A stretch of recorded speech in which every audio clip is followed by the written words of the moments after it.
এটি নিউজের নিয়মিত আয়োজন রবি থেকে বৃহস্পতির ইসলামী ব্যাংক হ্যাপেনিং পয়েন্টে আপনাদেরকে স্বাগত জানাচ্ছি। আমি মনিরুল ইসলাম মিন্টু। আজকে আমরা আমাদের অতিথি হিসেবে পেয়েছি আবেদন ইকুইপমেন্টস লিমিটেডের সিইও আমির হোসেন এফসিএকে। জনাব আমির হোসেন, আমাদের হ্যাপেনিং পয়েন্টে আপনাদেরকে স্বাগতম। আপনাকেও ধন্যবাদ আমাকে এই অনুষ্ঠানে কথা বলার সুযোগ দেওয়ার জন্য, এবং এটিএন নিউজের সকল দর্শক শ্রোতাদেরকেও ধন্যবাদ এই অনুষ্ঠানটা দেখার জন্য। প্রথমে আমরা আসতে চাই যে একটা পরিবর্তিত রাজনৈতিক প্রেক্ষাপট, অন্তর্বর্তীকালীন সরকার দায়িত্ব নিয়েছে, আমাদের অর্থনীতিতে বড় এক ধরনের চাপ রয়েছে। এই চাপ মোকাবেলায় অন্তর্বর্তীকালীন সরকারের আসলে অর্থনীতিকে চাঙ্গা করার ক্ষেত্রে আপনি কি মনে করছেন যে কোন কোন দিকে পদক্ষেপ নেওয়া উচিত এবং কিভাবে নেওয়া উচিত বলে আপনি মনে করেন? জি, ধন্যবাদ। আপনি জানেন যে আমাদের এই বিশ্বের যে বৈশ্বিক যেই অর্থনৈতিক যেটা আপনার এখন ক্রান্তিকাল সব জায়গায় যাচ্ছে, সেটা বাংলাদেশেও যাচ্ছিল। আমরাও সেই করোনাকালীন দুর্যোগ থেকে এখনও পর্যন্ত আমরা কিন্তু স্বস্তিতে নেই। আমরা ব্যবসায়িক প্রতিষ্ঠানগুলি যারা আমরা ব্যবসা করছি, আমাদের যেই টোটাল আর্থিক যে অবস্থাটা সেটা খুবই ভঙ্গুর অবস্থায় আছে। আমি এক কথা বলবো যে এই ব্যবসা প্রতিষ্ঠানগুলি আপনার করোনাকাল থেকে আস্তে আস্তে করে ব্লিডিং হচ্ছে। এই ব্লিডিংটা চূড়ান্ত পর্যায়ে আসছে এখন, যেহেতু আপনি জানেন যে রাশিয়া ইউক্রেন যুদ্ধ চলছে, মিডল ইস্টে যুদ্ধ চলছে, আমাদের যে আমদানিকৃত পণ্যগুলি আসতে সমস্যা হচ্ছে, বিভিন্ন রকম নানাবিধ সমস্যা আছে।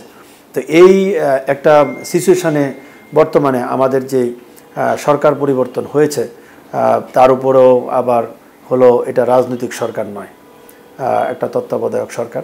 বাট আমি আশাবাদী যে আমি মনে করি যে বাংলাদেশের যে রাষ্ট্র সংস্কার যে দাবি, এটা অনেক দিনের পুরনো দাবি। তো সেই ক্ষেত্রে আপনার এই দাবির পরিপ্রেক্ষিতে রাষ্ট্র সংস্কার যদি হয়, এবং এই সরকার যদি, যেহেতু আমাদের যে কলেজ পড়ুয়া, স্কুল পড়ুয়া, ইউনিভার্সিটি পড়ুয়া ছাত্রদের দাবি, এবং আমি মনে করি যে এই দেশের যারা শান্তিপ্রিয় মানুষ, যারা পরিচ্ছন্ন মানুষ, যারা কিছু করতে চায় দেশে, যারা এই দেশের বাস্তবতা করতে চায়, থাকতে চায়, তাদের সকলের দাবি যে আমি মনে করি যে এটা রাষ্ট্র সংস্কার হওয়া উচিত। সবার দাবি যে রাষ্ট্রটা সংস্কার হওয়া উচিত। যে কোনো একটা জিনিস একটা নির্দিষ্ট গতিতে গেলে একটা সময় পর এটা রিপেয়ারের প্রয়োজন হয়। তো এই সংস্কারগুলি হবে বলে আমি আশা করি। আরেকটা বিষয় হচ্ছে যে অর্থনীতির যে প্রশ্নটা আপনি করলেন, এমনিতেই আমরা আসলে খুব একটা খারাপ সময়ের মধ্যে যাচ্ছি। যেহেতু আমাদের যে বর্তমান তত্ত্বাবধায়ক সরকার এবং যারা এই সরকারের অন্তর্বর্তীকালীন সরকার যেটাকে আমরা বলছি, হ্যাঁ, অন্তর্বর্তীকালীন সরকার যেটা আমরা বলছি, এই সরকারের যারা উপদেষ্টা হয়েছেন, আমার জানা মতে সবাই মোটামুটি পরিচ্ছন্ন ইমেজের লোক। যেটা আমাদের বলা হচ্ছিল যে আমাদের অর্থনীতিতে বড় ধরনের লিকেজ হচ্ছিল, দুর্নীতি। তো এই দুর্নীতি যদি বন্ধ হয়ে যায়, তাইলে আমি মনে করি যে আমাদের অর্থনীতি এমনিতেই অনেক বাম্প করবে। তো এই ক্ষেত্রে আমি মনে করি যে আমাদের অর্থনীতি যদি কিছু না করা হয়, ড্যামেজ কেউ না করে, তাহলে বাংলাদেশের অর্থনীতি আগাবে। যদি আমাদের যারা ব্যবসায়ী, তাদের ব্যবসাটা আমরা ঠিকমতো করতে পারি। এখানে আমাদের যেমন ধরুন বিভিন্ন রকম প্রতিবন্ধকতা থাকে ফিল্ডে, বা বিভিন্ন লেভেলে যে মিডলম্যান দৌরাত্ম, সেই জিনিসগুলি যদি না থাকে, প্লাস হচ্ছে ইতিমধ্যে আপনি জানেন যে বাজারে দ্রব্যমূল্যের দাম কিন্তু অনেক ক্ষেত্রেই কিছুটা সহনীয় পর্যায়ে চলে আসছে, যেহেতু এখানে মিডলম্যান চ্যানেল কস্ট কমে গেছে। সো এই ক্ষেত্রে আমি মনে করি যে বর্তমান সরকার, it's too early to comments, যদিও ওনারা মাত্র দায়িত্ব নিয়েছেন, ওনাদের চেইন অফ কমান্ড ঠিক করতে একটা সময় লাগবে। বাট আমি আশাবাদী যদি যেভাবে স্টুডেন্ট এনগেজমেন্ট আছে, এবং স্টুডেন্ট এনগেজমেন্টের মাধ্যমে ওনারা যেভাবে এগিয়ে যাচ্ছেন, তাতে করে ওনারা ভালো কিছু করতে পারবেন। তবে এই মুহূর্তে একটা চ্যালেঞ্জ হলো যে আপনার ফরেন এক্সচেঞ্জ, ফরেন কারেন্সির যে রিজার্ভ, এইটা সমৃদ্ধ করা। কিভাবে আমরা এখানে, আপনি জানেন যে ফরেন কারেন্সি গেইনের আমাদের যেটা এমপ্লয়ি, যেটা ওয়েজ আর্নার্স যেটা আছে, এটার ফ্লো আশা করি ঠিক হয়ে যাবে। এখন সবাই আন্তরিক হবে বৈধ চ্যানেলে টাকাটা দেশে পাঠানোর জন্য। আরেকটা বিষয় হলো, আমি মনে করি যে এখন এই মুহূর্তে বাংলাদেশে গ্র্যান্টসের একটা দরকার। যে গ্র্যান্টস হিসাবে যদি আমাদের লোন, তো আমাদের অলরেডি আপনি জানেন যে যেটা পত্রপত্রিকা আসছে, হিউজ অ্যামাউন্ট আমাদের ফরেন বৈদেশিক ঋণ আছে। তো এই ক্ষেত্রে যদি আমরা কিছু গ্র্যান্টস এই মুহূর্তে আনতে পারি, সেই ক্ষেত্রে আমি মনে করি যে এটা আমাদেরকে খুব হেল্প করবে। ফরেন কারেন্সি রিজার্ভটাকে যদি আমরা সহনীয় মাত্রা নিয়ে আসতে পারি এবং আমাদের আমদানি এবং রপ্তানির যে ব্যালেন্সিং, এই ব্যালেন্সিংটা যদি আমরা করতে পারি, তাহলে আমি মনে করি যে এখানে আমাদের এই অর্থনীতিটা চাঙ্গা হবে। আর আরেকটা বিষয় হলো যে আমদানির উপরে আপনি এমনিতেই জানেন একটা স্থবিরতা আছে অলরেডি। আর যেহেতু আমাদের গভর্নমেন্ট থেকেও কিছু রেস্ট্রিকশন আছে, এলসি ওপেন করার ক্ষেত্রেও কিছু রেস্ট্রিকশন আছে। তো এই রেস্ট্রিকশন যদি আপনার একটু ধরে রেখেই আগাতে হবে, আমি মনে করি ছেড়ে দেওয়াটা ঠিক হবে না। এটা হলো একটা এসেনশিয়াল গুডসগুলি আমাদের ইম্পোর্ট, যেগুলি আমাদের যেমন এগ্রিকালচারের ক্ষেত্রে বা আপনার কনজিউমেবল যেই বিষয়গুলি আছে যেগুলি, কিন্তু ফ্যাশনেবল বা আদার প্রোডাক্টগুলিকে যদি আমরা ডিসকারেজ করি এই মুহূর্তে, তাহলে আমি মনে করি যে অর্থনীতি আস্তে আস্তে রিগেইন করবে এবং আমাদের যেটা আমরা চাচ্ছি যে একটা অন্তর্বর্তীকালীন সরকার এখন ওনাদের যেই রাষ্ট্র সংস্কার বলুন আর যাই বলুন, আসলে দিন শেষে মানুষের কিন্তু দৈনন্দিন যে জীবনযাত্রা এটা সহনীয় পর্যায়ে আসতে হবে। যদি এটা সহনীয় পর্যায়ে না আসে তাহলে পরে কিন্তু আবার আমাদের দেশের লোকজনের এত ধৈর্য নাই যে আমি রাষ্ট্র সংস্কার দেখব। আপনি ফরেন কারেন্সির কথা বলছিলেন যে ডলারের যে রেট সেটা 85 টাকা থেকে শুরু করে সেটা এখন 118-20 টাকায় চলে গিয়েছে এবং বিশ্ব অর্থনীতিও চাপে রয়েছে। এই জায়গাটাতে নিয়ন্ত্রণটা ধরে রাখা তো আসলে খুব কঠিন। এখানে আসলে আপনার কোনো পরামর্শ আছে? জি, এখানে আসলে এখন গভর্নমেন্টকে চেষ্টা করতে হবে বা বাংলাদেশ ব্যাংকে চেষ্টা করতে হবে যে মুদ্রানীতি যেটা বাংলাদেশ ব্যাংক ইতিমধ্যে নিয়েছে, এটা কিন্তু যদিও এটা বাস্তবতার পরিপ্রেক্ষিতে নেওয়া হয়েছে, বাট আমাদের ব্যবসায়ী সমাজ আমরা যারা ধরুন বাংলাদেশে মোস্ট অফ দ্য প্রোডাক্টে কিন্তু ইম্পোর্ট বেস, ইভেন আপনার হলো আমাদের যে শিল্পের কাঁচামাল সেখানেও কিন্তু আমরা ইম্পোর্টের উপর নির্ভর করছি। তো এক্ষেত্রে একদিকে আমাদের ইন্টারেস্ট রেট বেড়ে গেছে, যেটা আমাদের 9%, 8-9% ছিল, সেটা এখন হয়ে গেছে 14%, 13-14%। অন্যদিকে ডলারের যে রেটটা সেটা ছিল 85, সেটা এখন হয়ে গেছে 118 বা 119 টাকা। কোথাও কোথাও ব্যাংক অনেক ক্ষেত্রে আরও বেশি ইয়ে করছে। তো এখানে মুদ্রানীতিটা এমনভাবে করতে হবে যাতে আমাদের যে ব্যবসায়ীরা যেন এখানে কোনো রকম ডিস্টারবেন্স বা তাদের একটা কি বলবো একটা কমফোর্ট জোন তৈরি হয়। আরেকটা জিনিস হলো যে ডলারের যেই একটা অংশ ব্যাংকিং চ্যানেলের বাইরে আছে, বিভিন্নভাবে আমরা শুনতে পেয়েছি বিভিন্ন লোকজন ডলার মজুদ করেছে বা বিভিন্নভাবে ইয়ে করেছে। সেই জিনিসগুলিতে আমি মনে করি যে বর্তমান সরকারের কাজ করা উচিত এবং করে অর্থনীতির যে ফ্লোটা, অফিসিয়াল ফ্লো যেটা, এটাকে ইনক্রিজ করতে হবে। তাইলে আমি মনে করি যে এক্ষেত্রে এই যে ডলারের বাজারের যে অস্থিরতা এটা কাটবে এবং আমাদের এই দ্রব্যমূল্যটা আমি সহনীয় পর্যায়ে আসবে। আমরা যদি কিছুদিন ধরে দেখছি, মানে গত কয়েকদিনের অভিজ্ঞতায় যদি দেখি যে ছাত্র জনতার যে বিজয় হলো, সেক্ষেত্রে ছাত্ররা বিভিন্ন জায়গায় ইনভলভ হচ্ছে এবং অনেকে চাঁদাবাজকেও তারা ধরছে এবং বলছে যে কাউকে চাঁদা না দেওয়ার জন্য।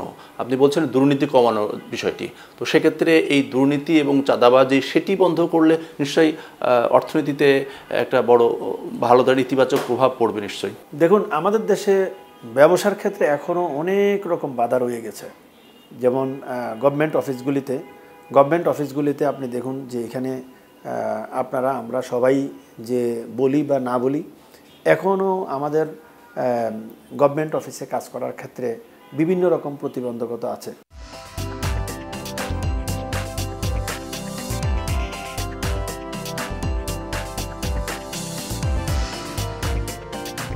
বিরতির পর আবারও ফিরে এলাম ইসলামী ব্যাংক হ্যাপেনিং পয়েন্টে।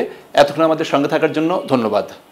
আমরা আবারও একটু আলোচনা আসতে চাই, যে কথা বলছিলেন যে সরকারি অফিসগুলোতে যে দুর্নীতির কথা বলছিলেন, এরপরে আসলে আপনার যদি ওই বিষয়টা একটু যদি বলেন আর কি। জি, এখানে আমি মনে করি যে বাংলাদেশে দুর্নীতি যে পরিমাণ হয় অর্থনীতির সাইজের সমান। সো এখানে এবং দুর্নীতি করে যেই টাকা অর্জন করেন যারা দুর্নীতি করেন, তারা কিন্তু টাকাগুলি অফিসিয়াল চ্যানেলে রাখেন না, অফিসিয়াল চ্যানেলে রাখার সুযোগও নেই। তো এই ক্ষেত্রে আমি মনে করি যে আমাদেরকে পদ্ধতিগতভাবে দুর্নীতিটাকে আমাদের রিডিউস করে আনতে হবে। পদ্ধতিগত যেটা হলো যে আপনি ক্যাশ ট্রানজ্যাকশনের ক্ষেত্রে আমি মনে করি যে লিমিটেড করে দেওয়া উচিত। আপনি এখন তো ওয়ার্ল্ড ওয়াইড আমরা বিভিন্ন মিডিয়াতে, যেমন আপনি বিকাশের মাধ্যমে করতে পারছেন, নগদের মাধ্যমে করতে পারছেন, বিভিন্ন ব্যাংকের অ্যাপস আছে, অ্যাপসের মাধ্যমে পেমেন্ট দেওয়া যাচ্ছে। সো দ্যাট আমরা যদি মোস্ট অফ দ্য পেমেন্টস যদি আমরা ব্যাংকিং চ্যানেলে নিয়ে আসতে পারি, তাইলে পরে আমি মনে করি যে, এবং আরেকটা বিষয় হচ্ছে যে আপনার যত কিছু আছে একজন ব্যক্তির, আমি বলবো যে টোটাল ফাইল আপনার তার ইনকাম ট্যাক্সের বিষয়টা আমি বলছি। সো সেখানে আপনার তার যতগুলি ব্যাংক অ্যাকাউন্ট আছে, তার ল্যান্ডের যেই যত জায়গায় তার ল্যান্ড আছে, এবং অন্য আরও যেমন ধরুন আপনার প্ল্যাট থাকে, তারপর তার আরও যত কিছু আছে, গাড়ি আছে, তো সব কিছু যেন একটা ফাইলে চলে আসে, সো দ্যাট আপনি তখন কেউ দুর্নীতি করেও এটা নিয়ে সে কিছু করতে পারবে না। আর আরেকটা বিষয় হচ্ছে যে আপনার যেটা হুন্ডির মাধ্যমে যে টাকাটা ট্রান্সফার হয় এটা বন্ধ করতে হবে। এবং এই দুটো জায়গায় যদি সরকার আমি মনে করি যে সফল হয়, তাহলে এমনিতেই কিন্তু অনেক কম পর্যন্ত তৈরি হয়ে যাবে। আরেকটা বিষয় হলো বিজনেস হাউসগুলির জন্য আপনার ওয়ান স্টপ সার্ভিস তৈরি করা দরকার, যে একটা বিজনেসের জন্য সে এক জায়গায় যাবে, আমাকে ট্যাক্সের জন্য এক জায়গায় যাইতে হবে, ভ্যাটের জন্য আরেক জায়গায় যাইতে হবে, আমাকে লাইসেন্সের জন্য আরেক জায়গায় যাইতে হবে, আরজেসির জন্য এক জায়গায় যাইতে হবে। কিন্তু এতে করে হয় কি, অনেকগুলি খাত তৈরি হয়ে যায়, মানে একটা হচ্ছে আমলাদের দিকে একটা যে জটিলতা ব্যবসায়ের ক্ষেত্রে, এবং আরেকটা হচ্ছে এই যে যতগুলি অফিস আছে, যতগুলি অথরিটি আছে, তাদের মধ্যে ইন্টারলিঙ্কটা অনেক ক্ষেত্রে নাই, যার জন্য আপনার এখানে বিভিন্ন রকম জটিলতা তৈরি হচ্ছে। এখানে যদি আমরা এক ছাদের নিচে একটা ব্যবসা প্রতিষ্ঠানের জন্য সব সার্ভিস থাকবে, এখানে ওয়ান স্টপ সলিউশন, তাহলে পরে বিজনেস আরও স্পিড পাবে, আর হচ্ছে আমাদের দুর্নীতি কমে আসবে। আরেকটা বিষয় আমি আপনাকে বলি, এই যে আমাদের কোটা বিরোধী আন্দোলন হলো, এর মূল কি? এর মূল হচ্ছে যে আমাদের কর্মসংস্থানের অভাব। আপনার আমাদের যে শিল্প প্রসার, নতুন নতুন শিল্প তৈরি হওয়া, এগুলো কিন্তু হচ্ছে না। এবং এখানে আপনি যিনি ভালো উদ্যোক্তা, উনি অনেক সময় ব্যাংকের যে লোনের ফ্যাসিলিটিস পাচ্ছেন না, আবার যিনি ভালো উদ্যোক্তা না, উনি অনেক কোটি টাকা, 600 কোটি টাকা লোন নিয়ে চলে যাচ্ছেন, কিংবা টাকা পাচার করে দিচ্ছেন। তো এই জায়গাগুলিতে আমাদের স্বচ্ছতা আনতে হবে। এবার একটু কৃষি নিয়ে একটু আলোচনা করতে চাই, যে আমাদের দেশ তো কৃষি প্রধান দেশ, এবং গত কয়েক বছর আমরা কৃষিতে বেশ পরিবর্তন এসেছে, বিশেষ করে মেকানিজম, মানে যদি বলে কাল্টিভেশনের ক্ষেত্রে যে আধুনিক যে প্রযুক্তির ব্যবহার, সেই জায়গাটা একটা বড় ধরনের পরিবর্তন এসেছিল।